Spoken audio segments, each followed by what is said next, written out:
Hello Baburao.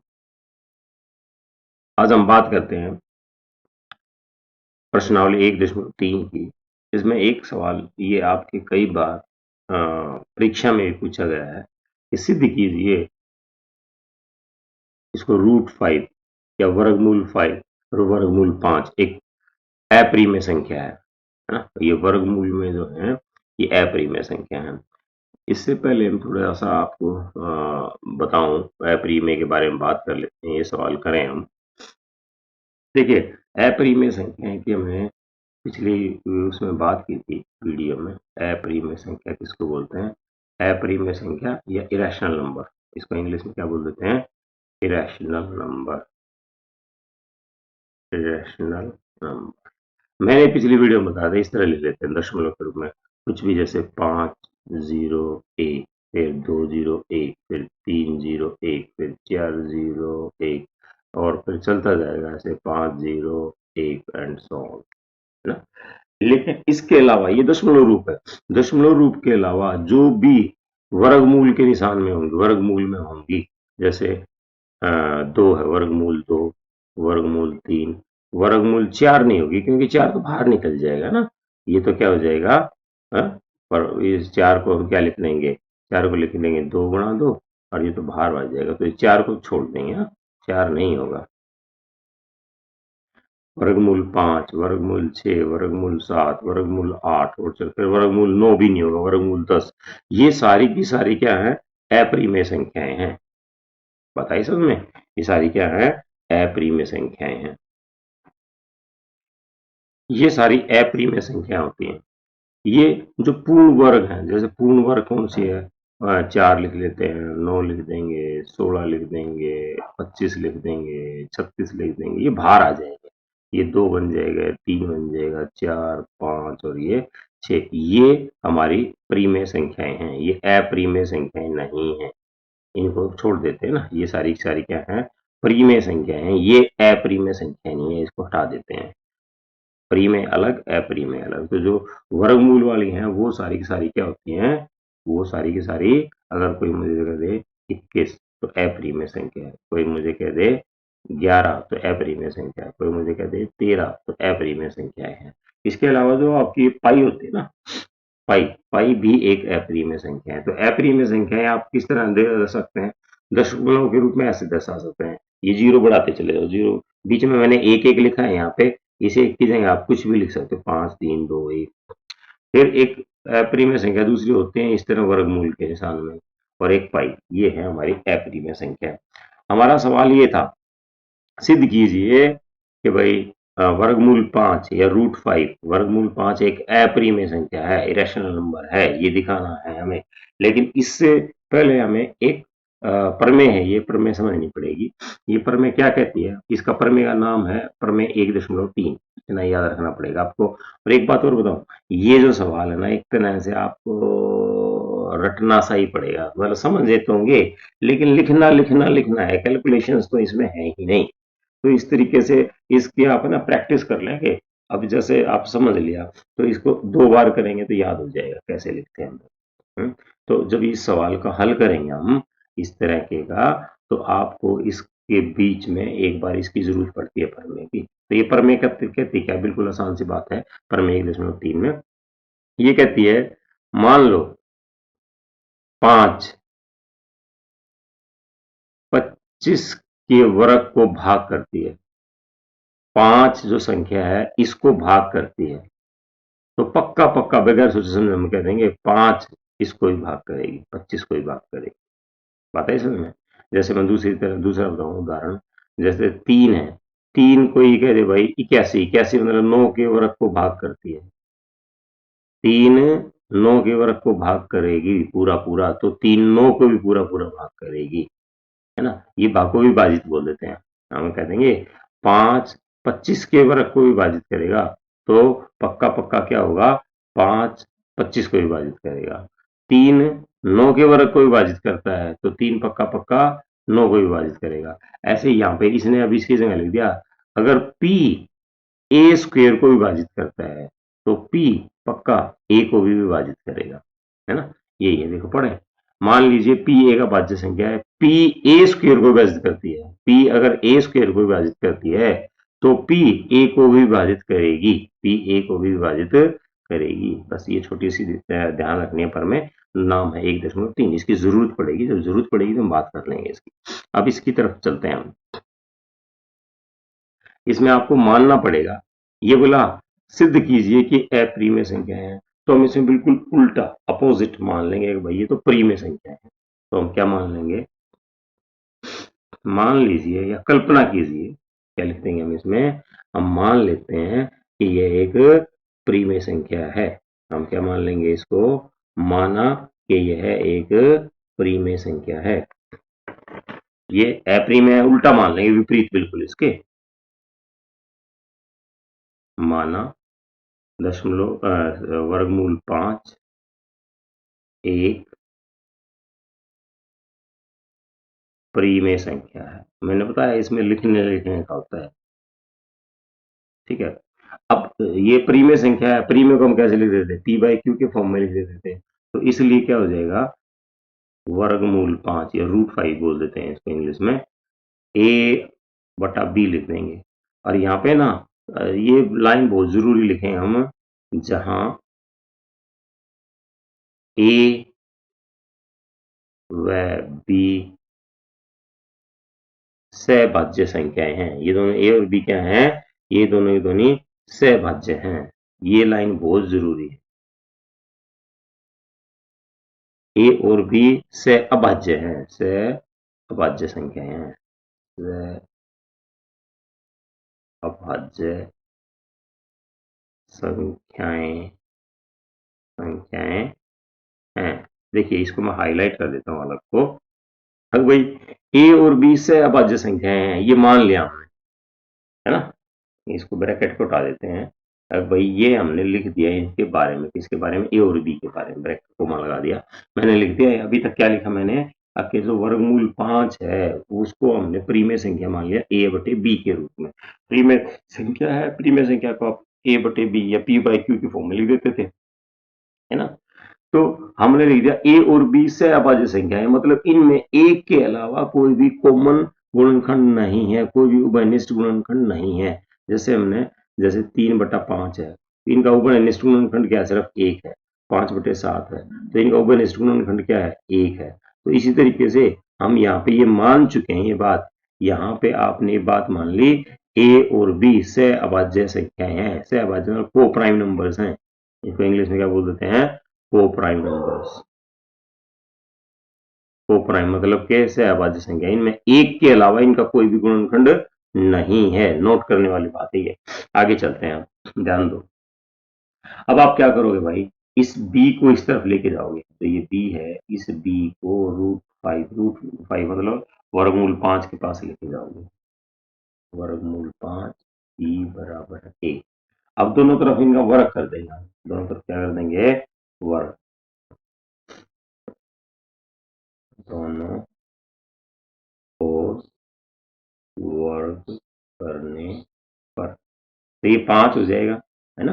देखो ध्यान से, इसका वर्ग भी कर दो इस तरफ और इस तरफ कर दो, तो इस तरफ करेंगे तो क्या हो जाएगा 5, ये b का वर्ग हो जाएगा, इधर a का वर्ग होगा, सीधा सीधा लिख दो 5 b का वर्ग और a का वर्ग, ठीक है।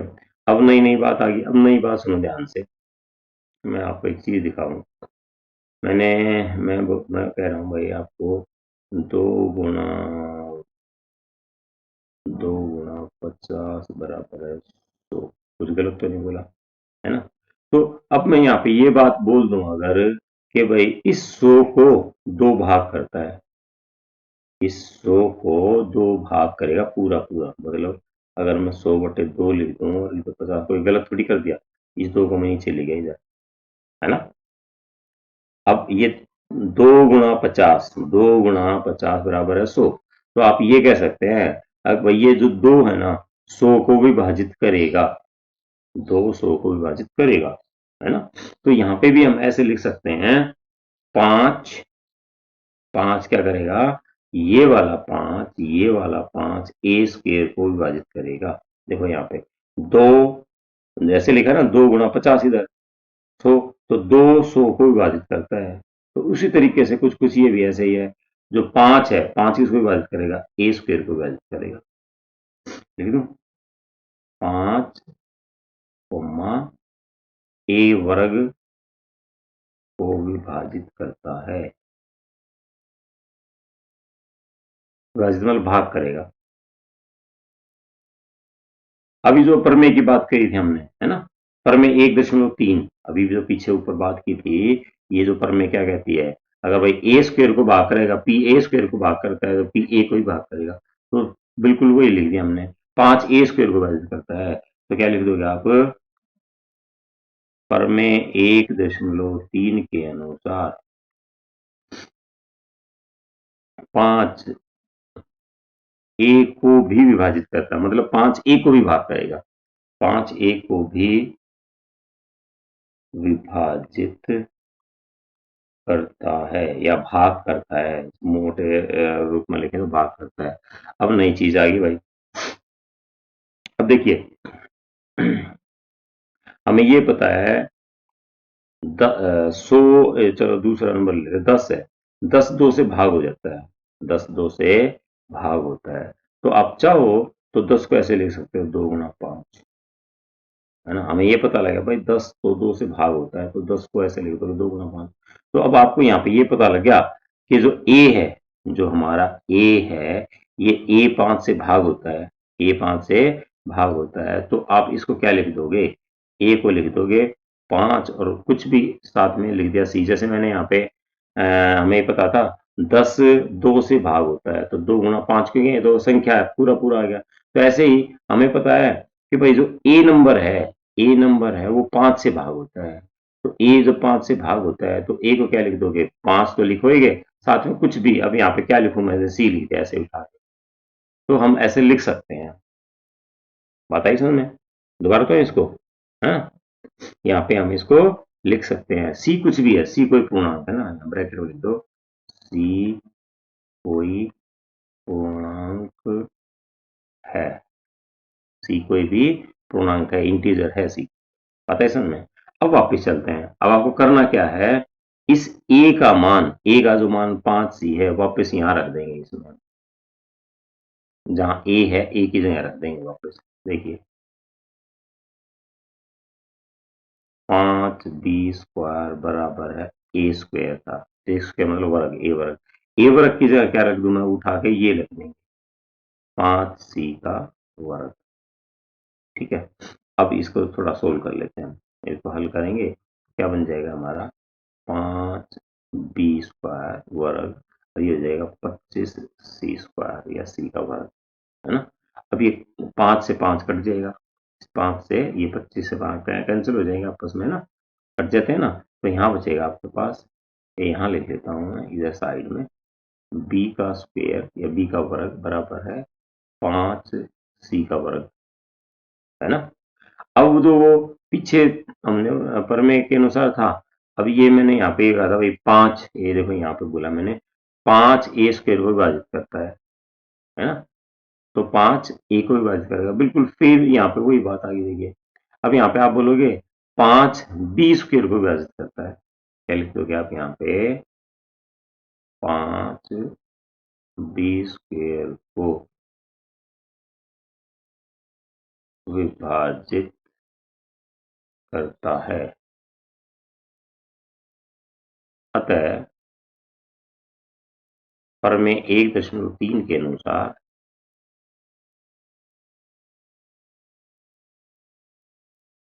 5 बी को भी विभाजित करेगा, बी को भी विभाजित करेगा, पता है समझ में। आपने बोल दिया यहां से देख के भाई 5, यहां से देखा आपने, अगर भाई 5 तो बी स्क्वायर को भाग कर रहा है, तो 5 बी स्क्वायर को भाग कर रहा है, तो 5 बी को भी भाग करेगा, तो हमने यहाँ पे दो चीजें देखी, दो चीजें क्या देखी आपने, यहाँ पे आप बोले कि भाई 5 ए को विभाजित करता है, 5 ए को विभाजित करता है मतलब 5 ए को भाग करता है, ठीक है, यहाँ पे आ गया 5 बी को भाग करता है, ठीक है, तो हमने यहाँ पे ये देख लिया ए भी 5 से भाग हो रहा है पूरा पूरा, हाँ, बी भी 5 से भाग हो रहा है पूरा पूरा। तो हम ऊपर तो ये मान के चले थे, ऊपर तो ये मान के चले थे कि जो ए और बी है क्या है, सहअभाज्य संख्या है, कोपराई, मतलब इनमें ए और बी का एक के अलावा कोई गुणनखंड नहीं है, कोई भी गुणनखंड नहीं है। लेकिन यहाँ पे ए का गुणनखंड 5 आ गया, 5 ए को विभाजित करता है, तो 5 ए का गुणनखंड बन गया। यहाँ पे आ गया 5 बी को विभाजित करता है, तो 5 बी का गुणनखंड हो गया। तो यहाँ पे ये आ गया हमारा, एक तरह से जो ऊपर हमने माना था उसका विरोध हो गया, उसका गलत उल्टा हो गया। ऊपर तो माना था आपने कि भैया ए और बी का एक के अलावा कोई गुणनखंड नहीं है, ए और बी का एक के अलावा कोई गुणनखंड नहीं है, सहभाज्य संख्या, सहभाज्य उन्हीं को बोलते हैं जिनका एक के अलावा कोई गुणनखंड ना हो। लेकिन हमने अब यहाँ पे पाया कि भाई ए का 5 गुणनखंड है, बी का भी 5 गुणनखंड, तो हम यहाँ पे कह देंगे दोनों का 5 गुणनखंड है, एक के अलावा भी गुणनखंड है ना। तो हम लिख देंगे ए और बी का 5 उभयनिष्ठ गुणनखंड है, या ए व बी का कम से कम एक उभयनिष्ठ गुणनखंड 5 भी है, लिख दो यहाँ पे। अतः हम इस बात पे पहुंच गए, अतः ए व बी में कम से कम एक उभयनिष्ठ, उभयनिष्ठ मतलब कॉमन, उभयनिष्ठ मतलब कॉमन, उभयनिष्ठ गुणनखंड 5 है, उभयनिष्ठ गुणनखंड 5 है। ये हमारा एक तरह से जो इसने हमने शुरू में कल्पना की थी कि भैया ये तो प्राइम नंबर है, और ए और जो हमने वर्ग 5 था ये ऐसे लिख दिया था ए बटा बी, है ना, ए बटा बी लिख दिया था। ए सहअभाज्य संख्याएं या कोई गुणनखंड नहीं है एक के अलावा। लेकिन अब यहाँ पे ये हमने सिद्ध कर दिया कि ए व बी में कम से कम एक उभयनिष्ठ गुणनखंड है।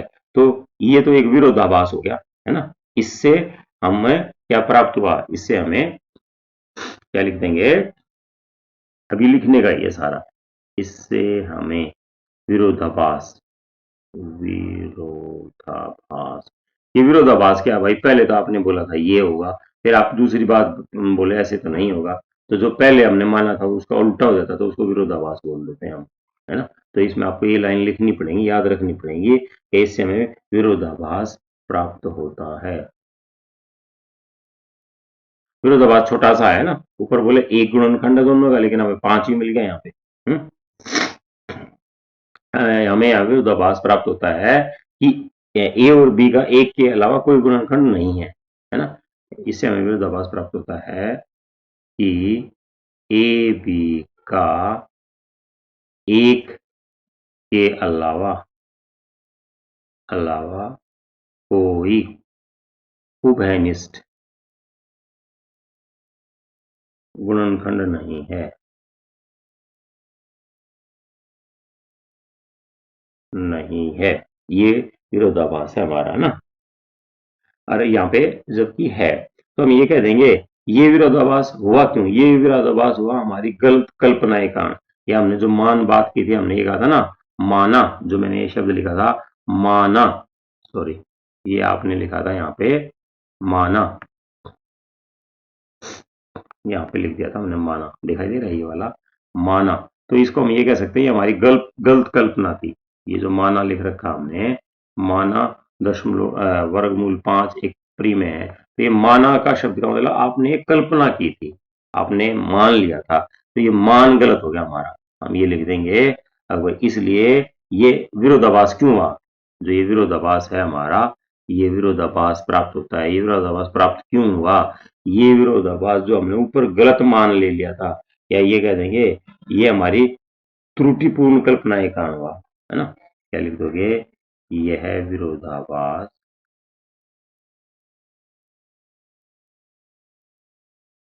हमारी गलत, गलत या त्रुटिपूर्ण भी लिख सकते हो, गलत कल्पना के कारण हुआ।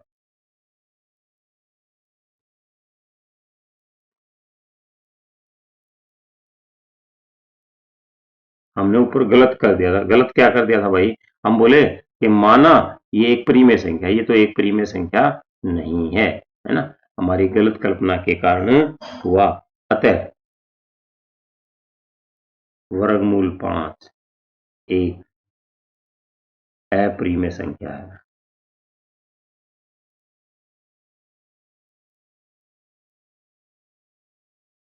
थोड़ा सा लेंथी है, लेकिन ये इसी तरीके से याद करना पड़ेगा। फिर समराइज कर देता हूँ छोटा मोटा मोटा। देखो, आपको इसको 2 बार 3 बार करके देखना है। पहले आप मान लोगे ये एक अप्रिमेय संख्या है, इरेशनल नंबर है, लेकिन आपने मान लिया भैया ये परिमेय संख्या है, एक रैशनल नंबर है। माना वर्गमूल 5 एक परिमेय संख्या है। परिमेय संख्या तो इसको हम परिमेय a बटा b के रूप में लिख देंगे। a और b क्या है, यहाँ पे सहभाज्य संख्या, इनका एक के अलावा कोई गुणनखंड नहीं है। फिर आपने क्या किया, b को उधर लेके गए। अब इनका वर्ग कर देंगे दोनों का। 5b स्क्वायर बराबर है a स्क्वायर हो जाएगा। a स्क्वायर मतलब वर्ग है ना। अब यहाँ पे आप बोलोगे भैया 5 a स्क्वायर को विभाजित करता है या a स्क्वायर को भाग करता है। 5 a स्क्वायर को भाग करता है तो 5 पक्का पक्का पक्का क्या करेगा, a को ही भाग करेगा। अब यहाँ पे ये हो गया कि a का गुणनखंड 5 मिल गया हमें, तो आप ए को लिख सकते हो 5c। ए को लिख दोगे 5c, सी जहां पूर्णांक है। फिर हमने क्या किया, यहाँ पे ए की जगह लिख देंगे 5c, इस ए की जगह लिख देंगे 5c, तो लिख दिया 5c। ये वर्क कर देंगे तो क्या हो जाएगा, यहाँ पे पूरा करें तो 25c हो जाएगा, 5 से 5 कट जाएगा। फिर आ गया आपका बी स्क्वायर, या बी का वर्ग बराबर है 5c स्क्वायर। फिर यहाँ पे आप वही बात बोलोगे भैया 5 बी स्क्वायर को विभाजित करता है। जब 5 बी स्क्वायर को विभाजित करता है तो पर में 1.3 के अनुसार 5 बी को विभाजित करेगा। तो यहाँ पे आ गया 5 बी को विभाजित करता है, मतलब कि बी का एक गुणनखंड और है 5। तो यहाँ पे हमें ये पता लग गया ए और बी के कम से कम एक उभयनिष्ठ गुणनखंड 5 है। ठीक है, तो इससे हमें विरोधाभास प्राप्त होता। हमें तो उल्टा हो गया, ऊपर तो हम कह रहे थे कि भाई ए और बी का कोई भी उभयनिष्ठ गुणनखंड नहीं है, एक के अलावा कोई भी उभयनिष्ठ गुणनखंड नहीं है, लेकिन यहाँ पे तो आ गया। तो यह विरोधाभास हमारी गलत कल्पना के कारण हुआ। अतः वर्गमूल 5 एक अपरिमेय संख्या है। अगला सवाल देखिए, इसने बोला सिद्ध कीजिए 3 जमा 2 वर्गमूल 5 एक अपरिमेय संख्या है। अगर अकेला वर्गमूल है, जैसे अभी हमने पिछले सवाल में किया वर्गमूल 5, तो इसी तरीके से करना पड़ेगा। ठीक है, अब हम यहाँ पे इस सवाल में मान के चलेंगे कि ये वाली जो संख्याएं हैं, कौन सी वाली संख्या है, ये वाली जो संख्याएं हैं रूट वर्गमूल 2 वर्गमूल 3 5, ये सारे के सारे अपरिमेय संख्याएं, ये अब हम मान के चलेंगे। तो ये वाला सवाल थोड़ा छोटा हो जाएगा। ठीक है, करेंगे इसको भी इसी तरीके से करेंगे। इसमें भी ऐसे ही कल्पना कर लेंगे हम। अब भाई ये मान लेते हैं कि ये कैसी संख्या है, ये एक प्रीमेय संख्या है। इसने बोला सिद्ध करो अप्रीमेय संख्या है, हम इसके विपरीत मान लेंगे, है ना। आप क्या लिखोगे इसके हल में, माना 3 जमा 2 वर्गमूल 5 एक प्रीमेय संख्या है।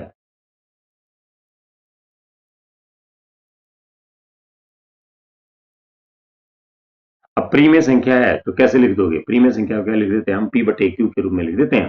तो इसको कैसे लिख देंगे हम, 3 जमा 2 वर्गमूल 5 बराबर है ए बटा बी। पी बटे क्यू भी लिख सकते हैं, वैसे हम यहाँ पे हम ए बी लिख देते हैं क्योंकि गणित में हमारे ए बटे बी लिख रखा है जगह। ठीक है, अब क्या करोगे, ध्यान दो। अब हमें करना क्या है, इस बार में छोटा सा काम करना है। जो वर्गमूल है हमारा, वर्गमूल 5 है, उसको अकेला छोड़ना, बाकी सब कुछ ए बी के पास लेके आ जाएंगे। ठीक है, अब यहाँ पे a बटे बी, ये तो एक प्रीमेय संख्या है, ये तो क्या है, एक प्रीमेय संख्या है। अब मैंने क्या किया, सबसे पहले तो इस 3 को लेके आऊंगा इधर, 3 को उठा के ले आते हैं 3 को भाई। तो 2 वर्गमूल 5 क्या हो जाएगा, a बटे बी घटा में 3। ठीक है, अब इस 2 को भी ले आओ। तो 2 को लेके आने से पहले थोड़ा सा हल कर लेते हैं इसको हम, थोड़ा सा यहाँ हल करके दिखा दूं।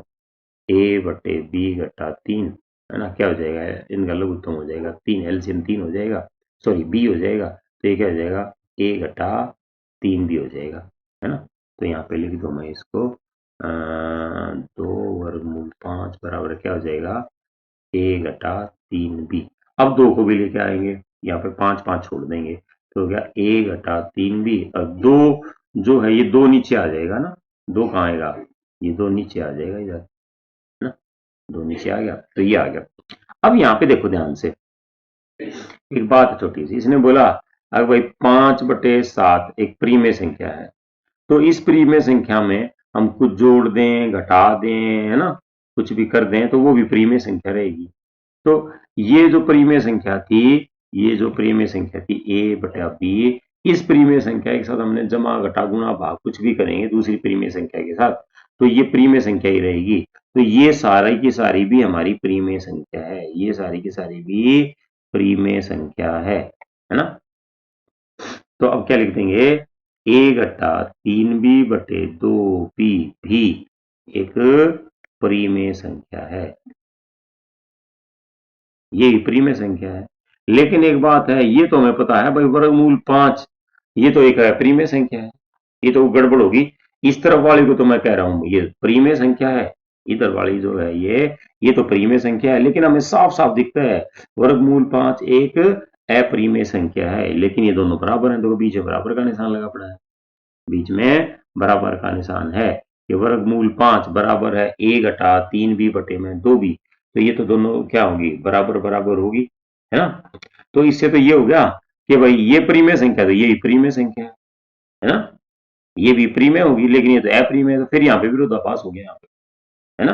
तो हम कह देंगे यहाँ पे फिर एक विरोधाभास प्राप्त होता है ना। अब ये परिमेय संख्या है, इतनी सारी परिमेय संख्या है, तो इसके अनुसार ये भी परिमेय संख्या हो जाएगी, है ना। अतः वर्गमूल 5 भी परिमेय संख्या है, लेकिन ये तो गड़बड़ है, ये तो परिमेय नहीं है। तो ये परिमेय नहीं है, तो यहाँ पे फिर विरोधाभास आ जाता है। इसका विरोधाभास का मतलब होगा कि हमने जो शुरू में बात माननी थी, माना, हमने क्या मान लिया था शुरू में, हमने ये मान लिया था शुरू में, अब भाई ये एक परिमेय संख्या है, तो ये जो हमारा मान था ना, यही गलत है। हमारी जो कल्पना थी, माना मतलब आपने ये चीज मान ली, भाई मान लेते हैं ये, तो वो जो माना है, जो आपने एज्यूम किया है, जो आपने कल्पना की है, वो गलत है ना। तो हम यहाँ पे एक लाइन लिख देंगे कि इस तथ्य का विरोधाभास प्राप्त होता है कि ये तो आ गया परिमेय संख्या, ये अपरिमेय है, तो इसका विरोधाभास प्राप्त होता है, और जो वर्गमूल 5 है वो एक अपरिमेय संख्या है। लिख देते हैं यहाँ पे, इस तथ्य का विरोधाभास विरोधाभास प्राप्त होता है। और ये विरोधाभास प्राप्त क्यों हुआ, यह हमारी गलत संकल्पना या गलत कल्पना के कारण हुआ, है ना। ये विरोधाभास हमारी गलत धारणा या गलत कल्पना के कारण हुआ। यह विरोधाभास हमारी गलत या त्रुटिपूर्ण कल्पना के कारण, ये ही लाइन लिखनी है सभी में, हुआ। अतः जो हमने शुरू में एक संख्या ली थी, ये 3 जमा 2 वर्गमूल 5 एक अपरिमेय संख्या है। अतः 3 क्या थी, 3 जमा 2 वर्गमूल 5 एक अपरिमेय संख्या है। दोबारा एक बार समराइज कर दूं, देखिए ये सवाल था हमारा, अगर भाई सिद्ध करो ये एक अपरिमेय संख्या है। आपने करना क्या है, वर्गमूल को अकेला कर देंगे, पहले 3 को उधर ले गए, इनका एलसीएम ले लिया, फिर 2 को भी इधर लेके आगे आ गया, फिर यहाँ पे आके अटक गया। हम बोले ये तो भाई क्या है, परिमेय संख्या है, लेकिन ये अपरिमेय संख्या है ना। ये एक परिमेय संख्या है, तो ये परिमेय, तो इसके बराबर वाली परिमेय, क्योंकि बीच में बराबर का निशान है, तो ये परिमेय संख्या है। लेकिन ये तो क्या हो जाएगा, विरोधाभास, क्योंकि हमें सबको पता है वर्गमूल 5 क्या परिमेय संख्या है। इस सत्य का विरोधाभास प्राप्त होता है, ये विरोधाभास हमारी गलत कल्पना के कारण हुआ, है ना। क्यों, क्योंकि वर्गमूल 5 तो एक अपरिमेय संख्या है ना, अपरिमेय संख्या है, विरोधाभास प्राप्त होता है, ये भी है। जबकि यहाँ पे लिख दूं, जबकि वर्गमूल 5 एक अपरिमेय संख्या है, ये तो अपरिमेय, अरे भैया क्या प्रॉब्लम है, अपरिमेय,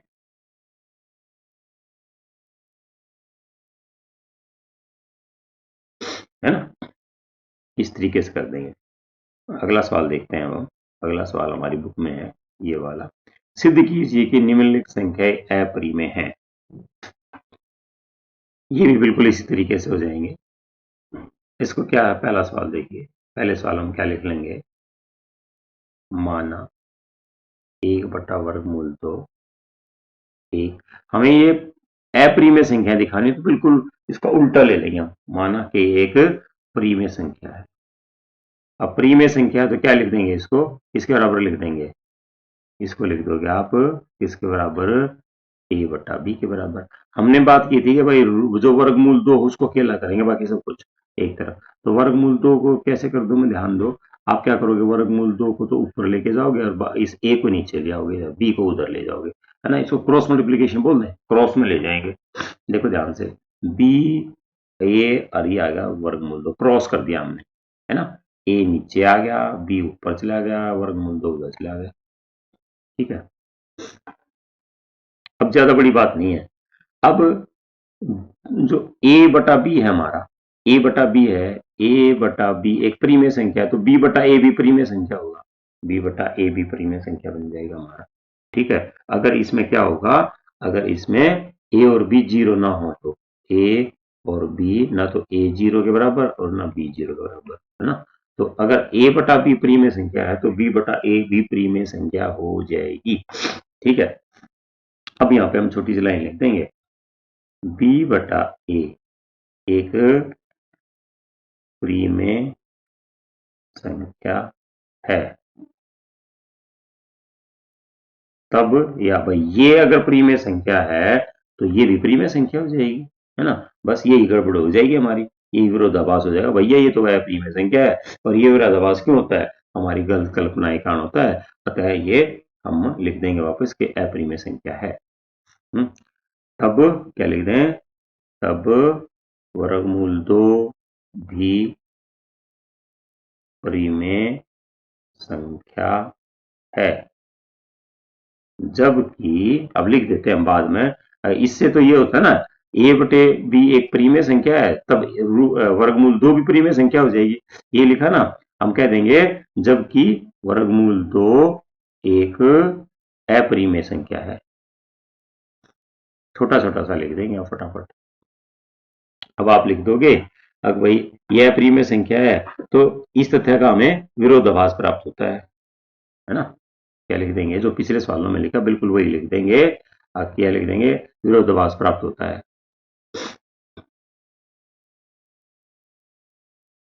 इस तथ्य का विरोधाभास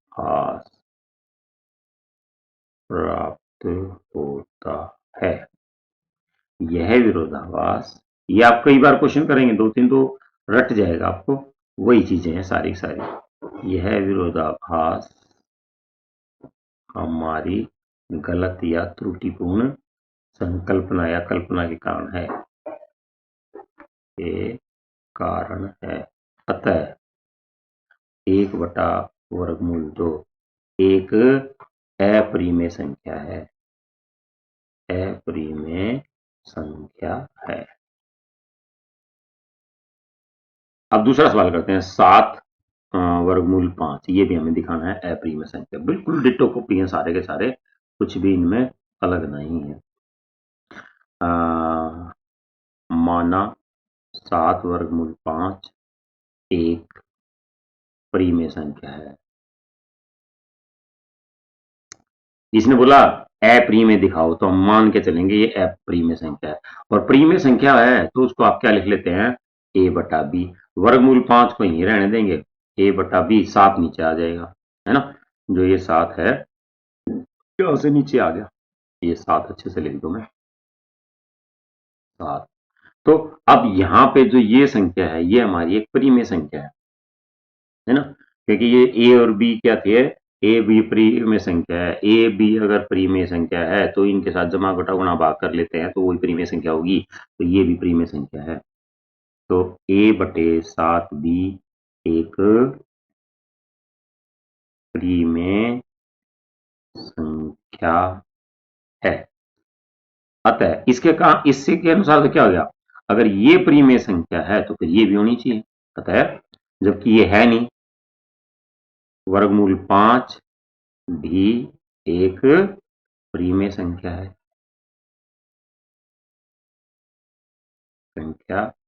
लिख दें। जबकि हमें पता है भाई ये तो परिमेय नहीं है, जबकि वर्गमूल 5 एक अपरिमेय संख्या है, अपरिमेय संख्या है।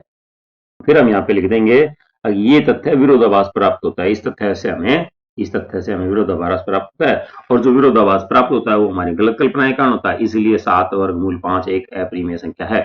बस वही है जबकि वो एक परिमेय संख्या है। इस तथ्य से विरोधाभास प्राप्त होता है।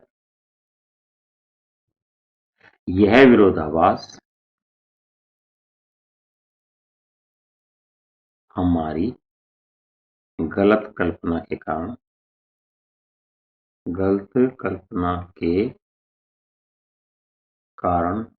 प्राप्त होता है।